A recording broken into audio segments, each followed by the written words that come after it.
یکی از کسایی که توی جلسه اکهارت توله وجود داشت ازش سوال کرد که من توی زندگیم زمانی که درگیر مشکلات میشم باید چه کار کنم؟ زمانی که ناراحت میشم باید چه کار کنم؟ باید چه عکس‌العملی داشته باشم؟ و تو وقتی که درباره من صحبت میکنی میگی که در اصل باید برگردی به خودت و باید برگردی به اصالت خودت. این یعنی چی؟ من چجوری اصلا باید خودم رو بشناسم؟ خب عزیزای دلم، صحبتی که ایشون کردن، من اون چیزی رو که حالا مثلا طبق صحبت‌های ایشون برداشت کردم اون رو برای شما کاملا بیان میکنم و کاملا این مسئله رو براتون بازش میکنم و میدونم که خیلی بهتون کمک میکنه و تأثیر بسیار زیادی روی زندگی شما داره. زمانی که استاد اکهارت توله سوال کردن ازشون که منظورت از این من چیه؟ من چی؟ و این منو برای من بیان کن. گفت خب یعنی همین منی که الان هستم، منی که وجود دارم. گفت خب این منی که وجود داره چه اتفاقی براش میفته؟ ناراحت میشه. این برمیگرده به چی؟ برمیگرده به اون احساسی که داره درون تو ایجاد میشه. درست؟ خب حالا من براتون اینجور میگم. ببینید منی که اینجا نشسته، اگر بخوام بیانش کنم و در موردش صحبت کنم میام میگم منی که شامل افکار، احساسات، نمیدونم اون تماس فیزیکی، اون احساس فیزیکیه و اون ادراکات، اون تصویرسازی ها هست. خب این من میتونه به هر شکلی تغییر کنه، اما نه ظاهراً. از درون در اصل داره حالات و روحیاتش تغییر میکنه. یعنی یک سری چیزها داره روش تأثیر میذاره و شرایطش رو داره تغییر میده. اول برگردیم به بحث افکار. زمانی که شما درگیر افکارت میشی، اون فکری که قشنگه و اون فکری که خوب هست باعث میشه ناخودآگاه حس و حالت خوب بشه. پس این من خوشحال میشه اون لحظه و تو در اصل داری حالات و احساسات روحی این من رو اون لحظه با افکار خودت تغییر میدی.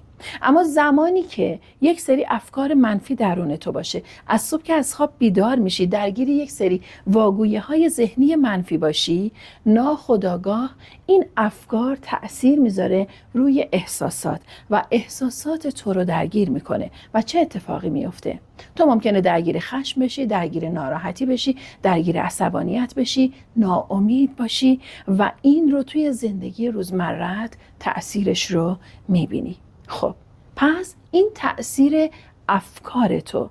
پس الان این من در اصل درگیر افکار بود و این افکار هست که داره این من رو هدایت میکنه.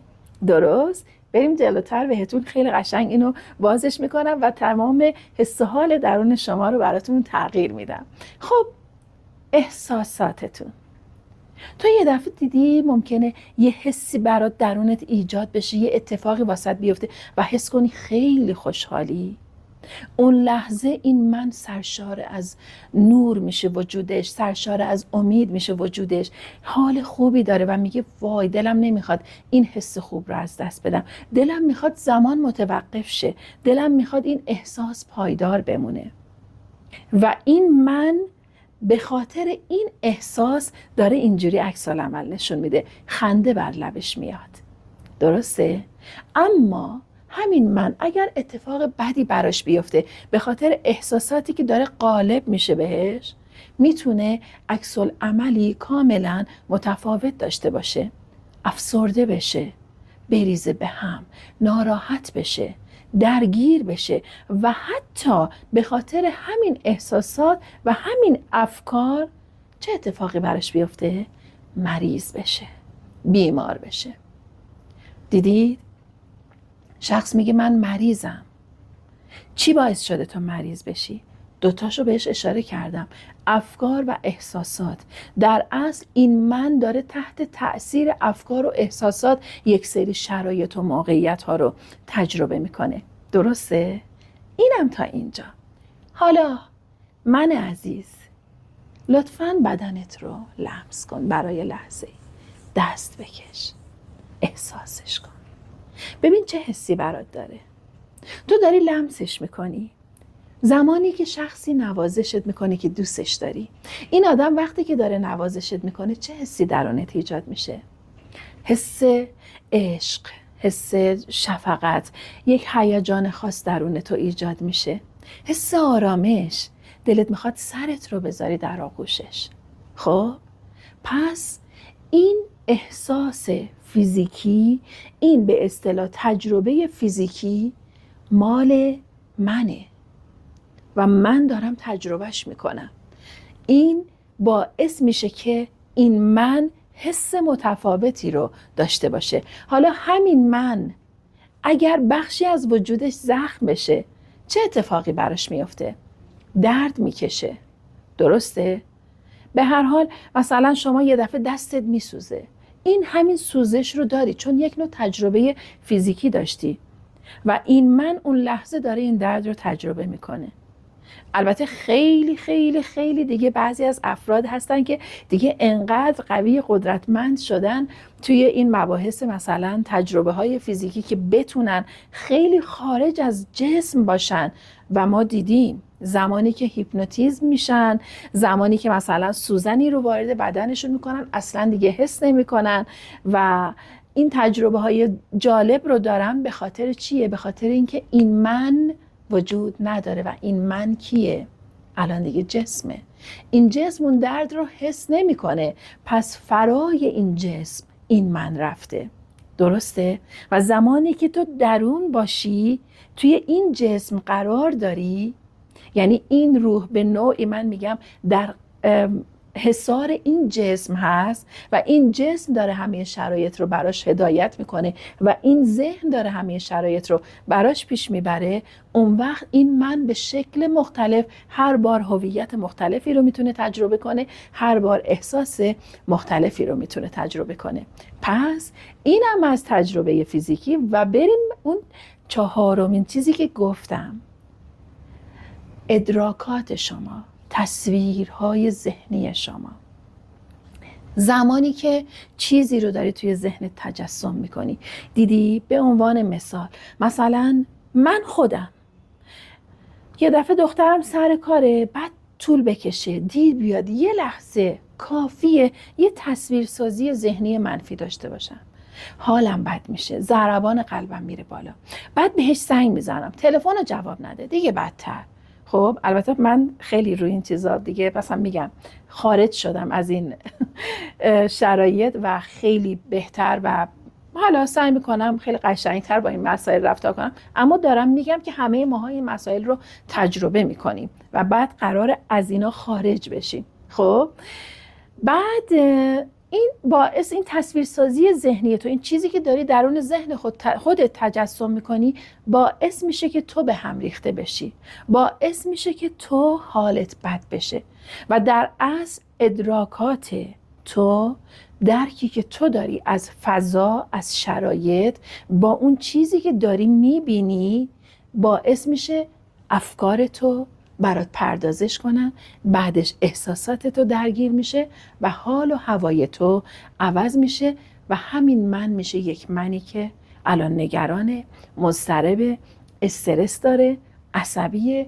خشمگینه. مثلا یه دفعه بچه زنگ نزده، بعد از 1 ساعت زنگ میزنه با حالت عصبانیت، چرا جواب ندادی؟ کجا بودی؟ نمیگی من نگران میشم، نمیگی من ناراحت میشم. به منها خیلی دقت کنید. اما این من بر حسب همین احساسات به وجود اومده، درسته؟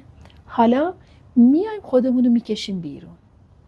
زمانی که من به عنوان یک ناظر و به عنوان یک شاهد بیام بیرون از این جسم و ناظر باشم، ناظر افکار خودم، ناظر احساسات خودم و بدونم که اینها تماماً یک تجربه لحظه‌ای هست که داره میگذره و داره عبور میکنه از من و چون که میدونم داره عبور میکنه از من، اجازه بدم که جاری باشه، جریان داشته باشه و ساکنش نکنم درون خودم، نگهش ندارم توی وجود خودم. اون وقت من به خودشناسی میرسه، خودش رو میشناسه. تمرین میخواد. هیچ چیزی یک دفعه اتفاق نمیفته. زمانی که یاد بگیرم شاهد افکارم باشم، به مرور زمان من یاد میگیره که این فقط فکره و میگذره. این چیزیه که پردازش ذهن منه و میگذره. یعنی ذهن من داره دنیای بیرون رو برای من به نمایش میگذاره و پردازش میکنه. اما درون من چیه؟ آگاهیه. گفتم توی ویدیوهای قبل، روح آگاهیه. این آگاهی میتونه فقط به عنوان ناظر باشه و فقط میتونه به یاد بیاره. یعنی ما باید کمک کنیم که این روح یک چیزهایی رو به یاد بیاره. اما زمانی که این روح رو میذاریم کنار، توی جسم حبسش میکنیم و وارد دنیای بیرون، دنیای ماتریکسی میشیم، اون موقع میشه منی که درگیر هر اتفاقی توی زندگیشه، درگیر هر احساسی توی زندگیشه. احساس درونت به وجود اومده، حس شعف درونت به وجود اومده، بابت شاکر باش و شکرگزار باش. اما یک چیز رو میدونی، این نیز بگذرد. پس این احساس رو نگاه کن. اگر حسی هست که باعث شده تو مثلا بخوای ناراحت شی، بخوای خشمگین شی، بخوای بریزی به هم، سعی کن کنترلش کنی و بگو الان به خاطر شرایط این احساس داره درون من ایجاد میشه. این شرایط هست که داره این احساس رو درون من ایجاد میکنه. و اینجا دیگه منی نیست که مضطرب باشه، منی نیست که خشمگین بشه، منی نیست که تحت تأثیر شرایط بیرونی باشه.